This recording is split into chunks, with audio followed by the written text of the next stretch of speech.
early today. Did you find something new? Sort of. We're mostly sure now that we're not in a time loop. And we also aren't in the real world.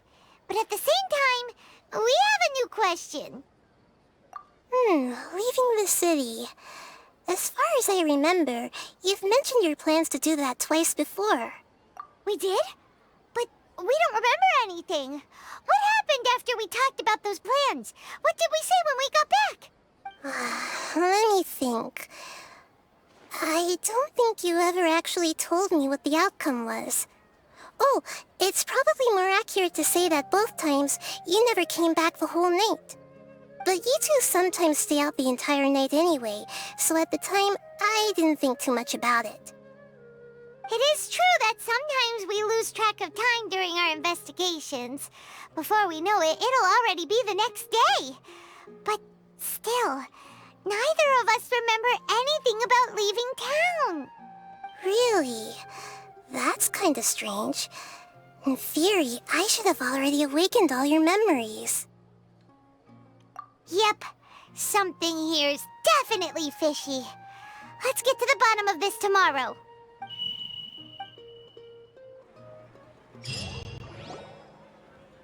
Our memories are back! About that. Well, where should Paimon begin? Traveler, aside from your memories that were just restored, I have another message for you. Listen to it and you'll understand. Can't go back. There are countless spaces here. Our Sub-Zeru's festival in Sumeru City is just one of them. Traveler, you should be missing 2 days worth of memories. Paimon will fill you in. It's time to carry out our plan from yesterday. Okay, let's go! Why can't we leave the city? What is the academia up to now? Don't ask me. It's not like I can tell you anything. This is a direct order from the Grand Sage. Just wait until tomorrow. I have a real emergency. My goods have already arrived at Port Ormos. If I don't hurry, they'll be stolen. That's your problem. Make sure you make a request in advance next time. But it's not like you can just predict business matters in advance. It looks like the Academia already announced a lockdown for Sumeru City today. How completely unsurprising. Let's go and question them. Hello, sir. Why can't we leave the city today? Here we go again. Don't ask me. I don't know either. We just received an order that no one is allowed to enter or exit Sumeru today. They didn't tell us anything else. Angering me won't get you anywhere. If I had that kind of insider info, I would have left this stupid post long ago. It looks like he really doesn't know. If we can't get anything out of him, let's take matters into our own hands. Why don't we climb over the walls? Those guards can't be everywhere at once. This is a good spot, and the guard hasn't noticed us at all. Let's hurry! Huh? Why? Are you going to leave Paimon behind? But what if things get really weird out there and you get into some trouble? Then Paimon won't be able to help you. Oh, Paimon knows that Paimon can't do much, but we've always been together, haven't we? Okay. Paimon will wait for you. Promise Paimon that you'll come back as soon as possible. Just a quick look. And please, be careful.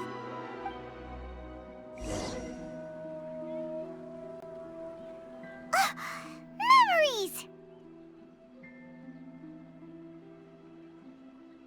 Traveler!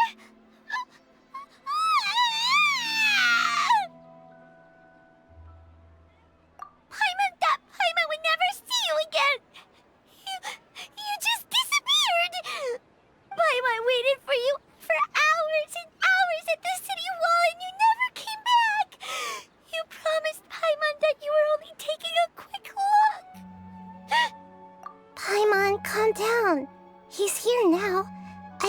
he understood what you were saying.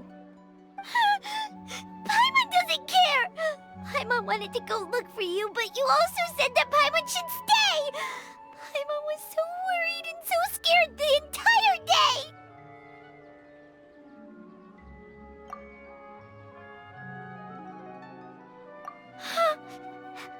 Okay. Paimon will forgive you. The most important thing is that you didn't actually disappear. Oh, Paimon was so scared that you had gone into another world. Okay, Paimon, can you tell us your perspective of what really happened yesterday? I see. Using two people's different perspectives. After that, you left the city. Paimon kept her eyes on you the whole time, but then you disappeared in an instant.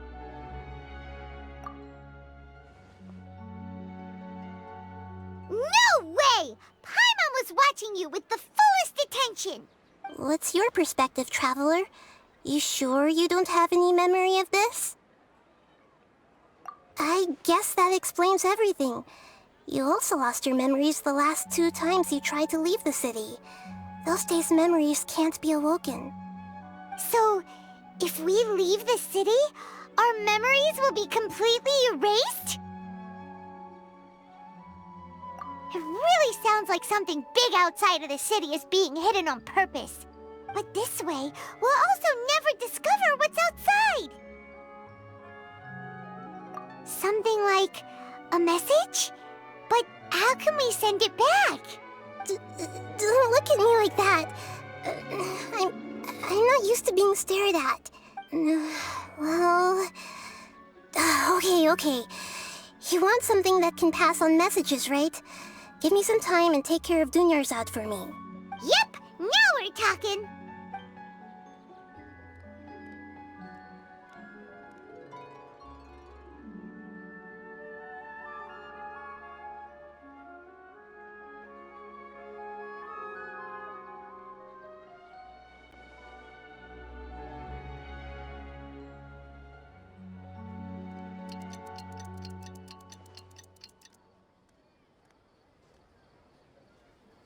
I'm done. Here you go.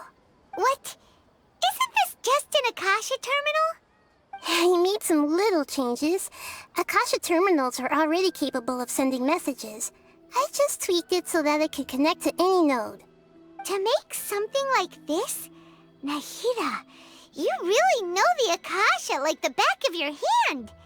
Anyway, we can use this now to record a message, right? Yep. I'll help you save the messages. It should be pretty easy to use. I just can't guarantee the user's status and signal coverage when they're outside the city. We'll never know until we try. At least we're taking the initiative now. Let's go then. Let's expose those sages. All right. Paimon isn't as worried about being separated since it happened once yesterday. But Paimon still isn't happy about it. Okay, see you tomorrow, Traveler. That covers everything that's happened so far. Yes. Although the signal was choppy and had some interference, we still managed to receive 2 messages from you when you were outside. Okay, now that you understand what's going on, let's hear the messages together.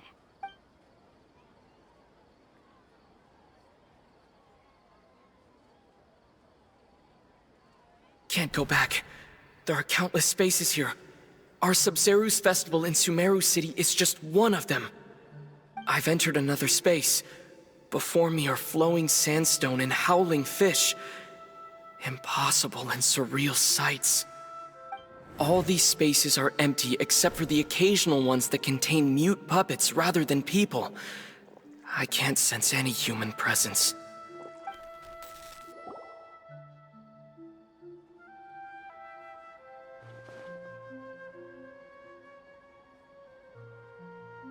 That's one heck of an info dump. It sounds like you left the Sumeru city space when you set foot outside of the walls.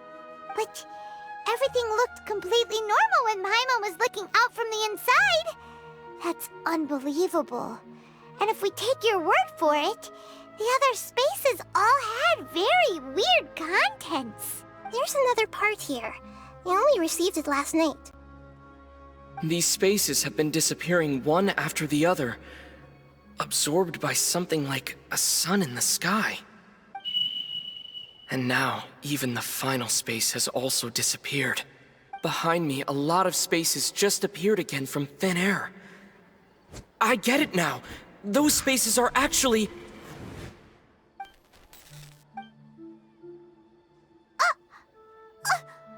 Why did the message end right there? What did the Traveler want to say? What are those spaces? Probably because yesterday just happened to end at that moment. Oh, right. Paimon did hear a beep from the Akasha. Did it come from here or from the message? The message.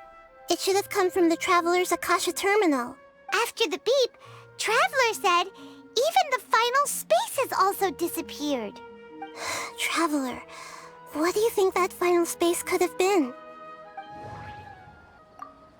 My impression is that each day in this samsara only ends at the sound of that beep from the Akasha. Oh, so that's what it is!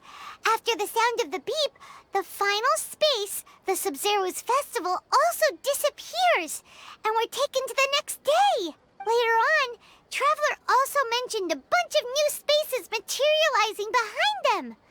Do lots of new spaces appear every day? Paimon's head is spinning.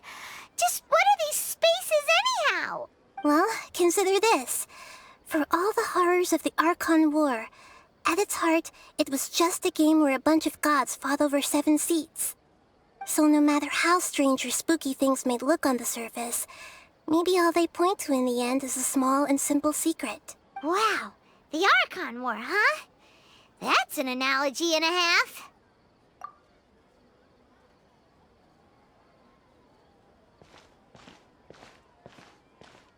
Hey, where are you going?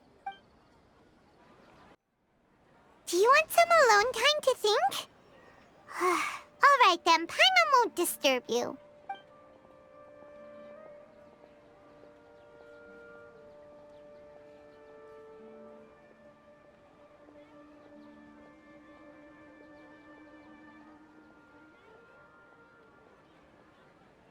The dance of Sub-Zeros is about to begin. I'm going to go watch it. Okay. Why don't you go ahead, Dunyarzad? We still have some other stuff to do first. Okay then. See you later. Have you figured it out yet, Traveler? Time is ticking away. Awesome! What is it? Paimon wants to know. Oh, wait, no. Let's meet up with Nahida first. You can tell us both together. This time, we're gonna get to the truth. You're back! I've been waiting forever for you two. Judging by the looks on your faces, are you ready to take your Sub-Zero's exam and graduate from the festival?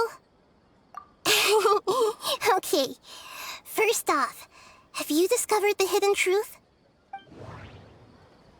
People in Sumeru don't dream. What a strange phenomenon.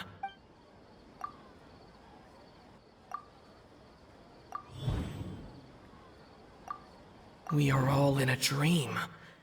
It isn't that the people of Sumeru don't dream. Rather, the Akasha is taking their dreams from them. People in Sumeru think they don't dream, but the truth is the Akasha steals their dreams without them knowing it. And those spaces with no human presence are stolen dreams without their host. That would explain why they sounded so weird when he was trying to describe them. Huh. So people in Sumeru do dream after all. In fact, we're all in one big dream together right now. Correct answer. Now, how did you conclude that the Akasha is capable of this? It is the manifestation of the God of Wisdom's power. Oh, okay. Those dream-controlling creatures in the forest also get their power from the Dendro Archon, right? That would explain why the Akasha has the ability to control people's dreams, too. But is stealing everyone's dreams really how the Akasha compiles their wisdom? Isn't there anything more to it than that? Dreams are fantastical, complex, and full of imagination. People's brains are the most active when they're dreaming. In other words, dreams are rich bundles of human wisdom. So, in other words, the complete opposite of how Hypatia understood it. Paimon remembers her saying that the sages think dreams are foolish delusions, and the fact that no one dreams is a blessing from Greater Lord Rukkhadevata. So it was all a dirty trick?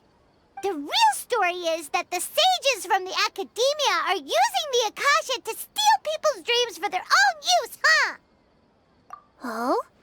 By the sounds of it, you understand the current situation pretty well. So then, what about the samsara?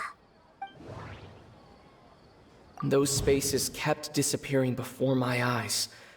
But as soon as that beep sounded, many more spaces materialized. Those dreamscapes kept vanishing, but as soon as that beep sounded, more new spaces appeared.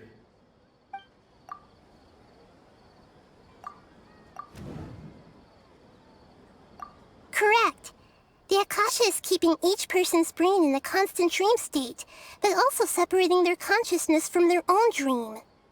Their disembodied consciousness is placed inside the collective dream of the Sub-Zero's festival along with everyone else's, while their now vacant dreams are harvested by the Akasha. No one is any the wiser as another day passes in the dream, and so begins another samsara cycle. People wake up to yet another dream about the Sub-Zero's festival. The dreams that belong to them are once again harvested by the Akasha, and so it continues. So, this is like a dream factory, and the Akasha is a dream harvesting machine. Did Paimon get that analogy right? Very good, Paimon. Using analogies well is an excellent habit to get into. Okay, so that beep we keep hearing is actually from our real-life Akasha terminals. Taking off our terminals in this dream doesn't do anything. All right, last question. Who am I?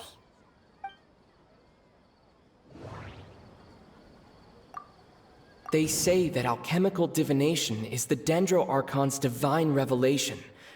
So then, if Nahida has referred to herself as the moon... So you noticed.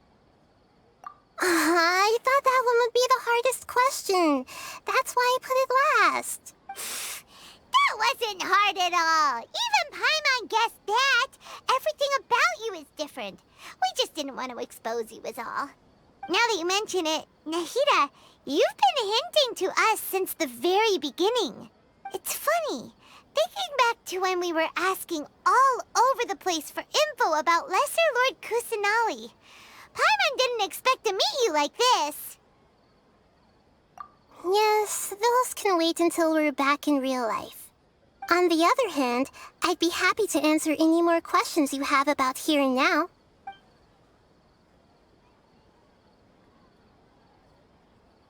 You asked me this question before.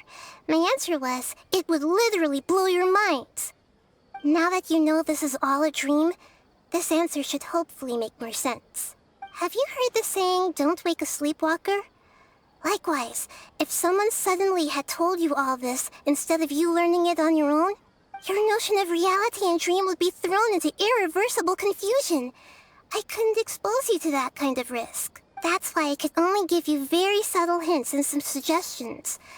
Long story short, I'm really sorry I had to keep you guessing. Firstly, this dream we're in is completely based on reality. People have already experienced this Sub-Zero's festival, so it would be very difficult for them to find anything that strikes them as surreal. Secondly, you're probably wondering why people don't have any memories from earlier samsara, right? That's because people don't remember their dreams most of the time anyway. And in any case, their actual dreams are being taken away from them by the Akasha. So whenever they wake up in this dream of the Sabzeruz festival, they don't remember anything from their previous identical dream. That reminds Paimon. Traveler had a dream when we were in the Avidia forest, but couldn't see what it was about after waking up. Is that an example of what you mean? Yes. Only after receiving the blessing of Dendro can a person gain the Dendro element's dream-enhancing power. That explains the feelings of deja vu. Meanwhile, everyone else has no idea that they are in the Sabzeruz Festival Samsara, while their dreams are stolen from them over and over again. Can humans really keep dreaming forever like this? Will it ever end? And if so, when? You might say your mental fatigue has already answered this question. Eventually, there's only so much that people can tolerate. Especially those whose health is compromised to begin with, like Dunyarzad. This relentless exploitation takes an even harder toll on them. People's lives are at stake here, and nobody knows a thing! We've got to put a stop to this! I know, right? Why did they have to base this dream on my birthday? Could it really just be a coincidence? Even you don't know the reason? Wow, now that's strange. The Academia sages are determined to harvest lots of dreams in a short time, no matter the cost. They have to be up to no good. Unfortunately, I don't know anything about it. Traveler, do you have any information?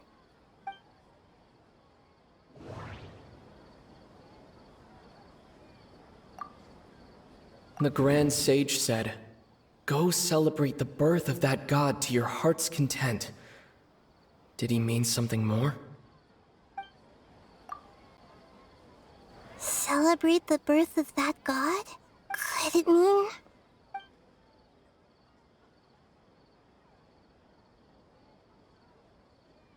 deceiving the people of Sumeru with no regard for their safety?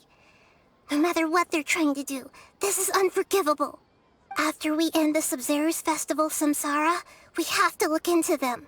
How can the sages of the Academia do this behind their Archon's back? This is ridiculous! In the end, I'm just the moon. The real sun is long gone. A sun and a moon? Nahida's talking in riddles again. Oh, we're out of time today! I'll tell you how to break free of the Samsara tomorrow. See you then.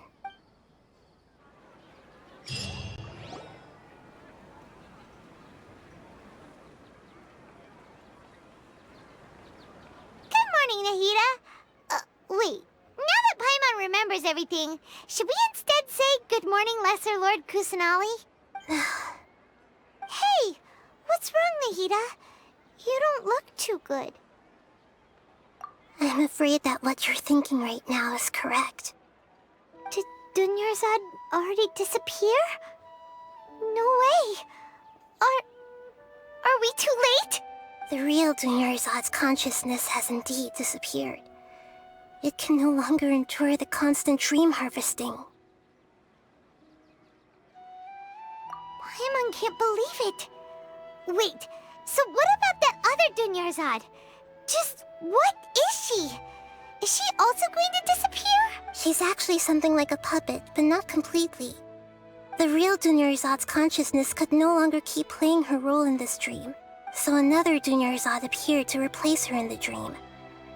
Just like the grass and the trees, that Dunyarzad is just a building block of the dream that helps to keep it going.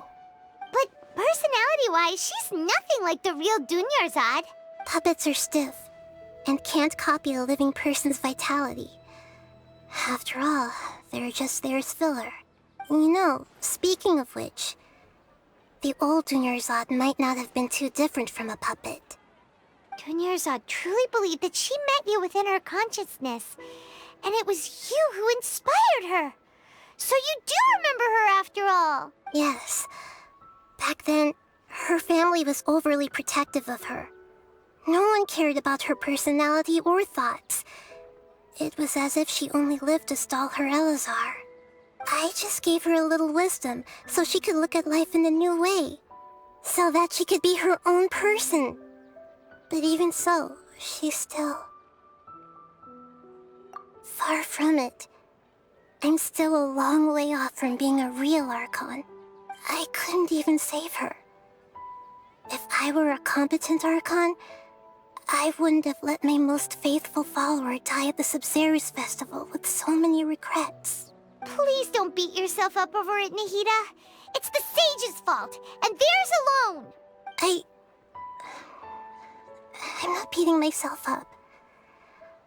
All I did was to rationally observe the distance between myself and a real Archon. Don't be like that, Nahida. Even real Archons are still allowed to be sad. To prevent more tragedies like this, we must end the samsara as soon as possible. Great, but how do we do that? Although the Sabzeruz festival dream is under the Akasha's control, only humans can dream. Even the Akasha is unable to create them. That means this dream belongs to a host who created it. Huh? So, how should we find that person? Well, if this is someone's dream, then everything here must come from deep within their consciousness. Which means, with the power of imagination, they can change anything in this dream. Imagination?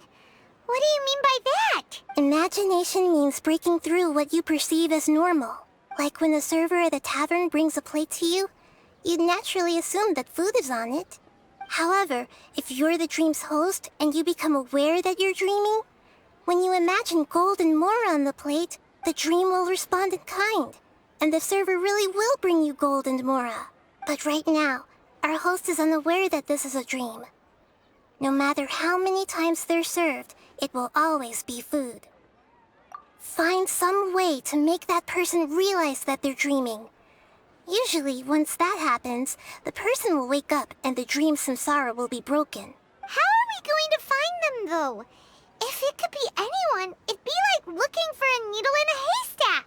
And even if we did find them, how are we supposed to make them realize they're dreaming? After all, like you said, don't wake a sleepwalker. It's extremely difficult, yes. But the only ones who can do it are you two. Remember, everything you've achieved up to this point has all been for the sake of finding the host and ending the samsara. As for me, during this time, I'll be out of town. Out of town? Are you going to that place full of dreams where the traveler went? Yes. I want to try something. There must still be a small wisp of possibility. Hurry and go.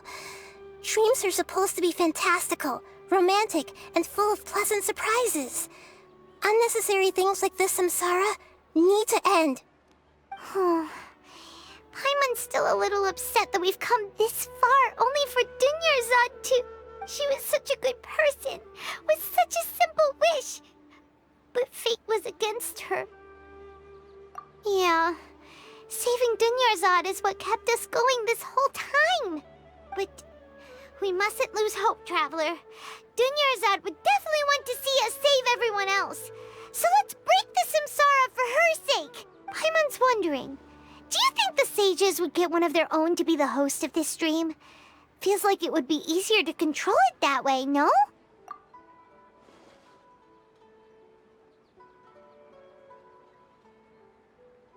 Huh. That's true. Plus, the sages probably weren't counting on there being other factors beyond their control, like Nahida and us. So, who do you think the host of the dream is? Oh, that would make sense. Ferris, the Knight of Flowers, is a symbol of the whole Sabzeruz festival, right? Pretty core character. Let's go ask him some questions, shall we?